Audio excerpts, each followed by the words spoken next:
Diogenes of Sinope was an exiled coin-defacer who slept in a clay jar and who would publicly get handsy with himself in the Athens agora on principle. And that wasn't even the strangest thing he did that decade. Welcome to Bizarre Biographies.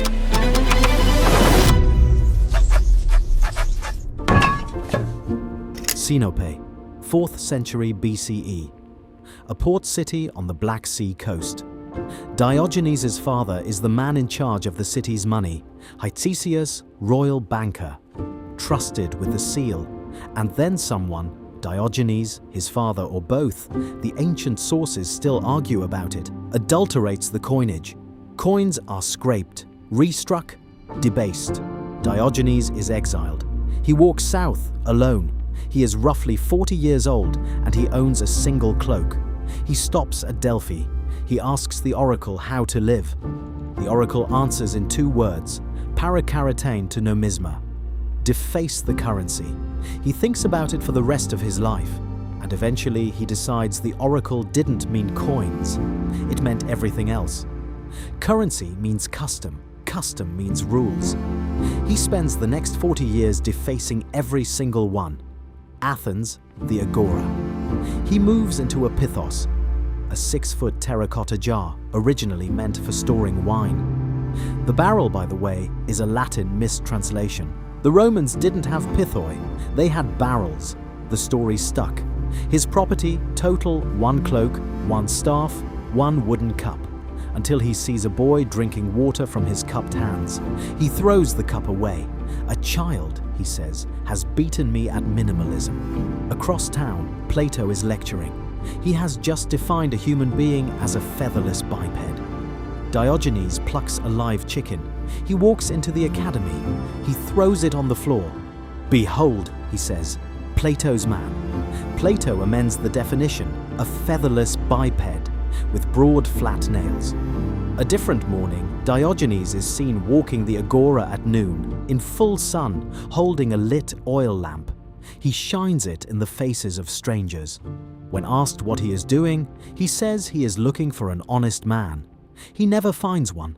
Then there are the things he does in the agora that we are not going to draw. He eats in public, he sleeps in public, and yes, he gets frisky under his robe in public on purpose. His argument runs like this: if rubbing your stomach could cure hunger, society would call it a virtue. Why then does it call this a vice?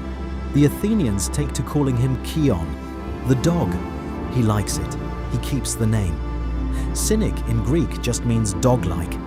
That is where our word comes from him. Asked one day where he was from, he answered, Cosmopolites, citizen of the cosmos. It is the first recorded use of the word cosmopolitan in any human language. He has severed himself from the last thing binding him. The city that exiled him is no longer his city, nor is any other. In 336 BCE, Alexander of Macedon inherits a kingdom. By 334, he is the most powerful man alive. He stops in Corinth. He hears there is a strange old philosopher living near the marketplace. He finds him sunning himself, eyes closed, like a cat. Alexander introduces himself.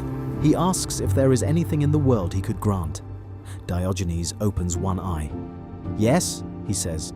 Stand out of my sunlight. Alexander walks away. Later, to his generals, he says, if I were not Alexander, I would be Diogenes. Plutarch records this 5 centuries later. The historians are reasonably sure it actually happened.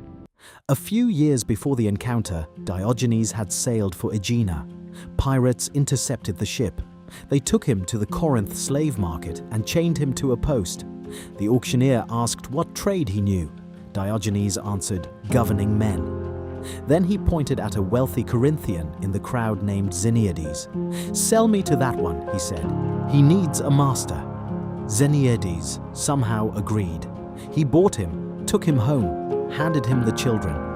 Diogenes spent his last decades tutoring 2 boys he was technically owned by, in a household he was technically running. He called himself a free slave. He found this very funny. He dies in 323 BCE. around 90 years old. Possibly on the same day as Alexander, half a continent away. The ancient world could not quite agree which death was bigger news. There are 3 theories. The first, he held his breath. His friends found him with his cloak pulled over his face, still. They believed he had decided he was finished and stopped breathing on principle. The second theory, raw octopus. Cooking, he had always said, was a custom. Custom was a coin to be defaced, so he ate the octopus raw to prove the point. The octopus killed him. The third theory is a variant. He was cutting up the octopus to feed it to a pack of stray dogs. One of them bit him on the foot. The wound went septic. He died from it. The dog, killed by a dog. The Athenians could not have written it better. The Corinthians built him a tomb. On top, carved out of marble, a single dog. His student was a man named Crates of Thebes. Crates inherited a fortune, 200 talents, roughly $10 million today.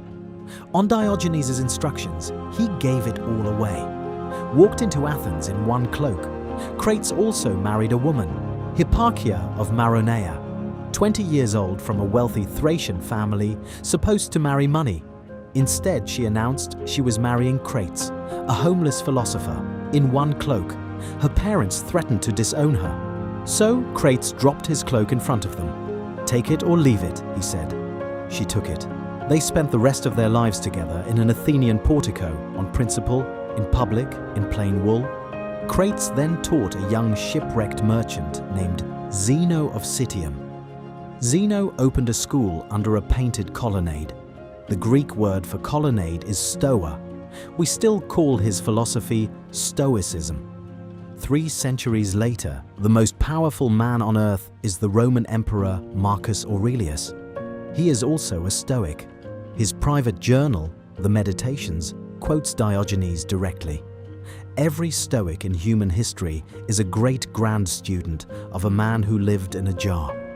When Alexander stood over him, blocking the sun, the most powerful man in the world offered him anything. He had nothing, he asked for nothing, and in the end, he won.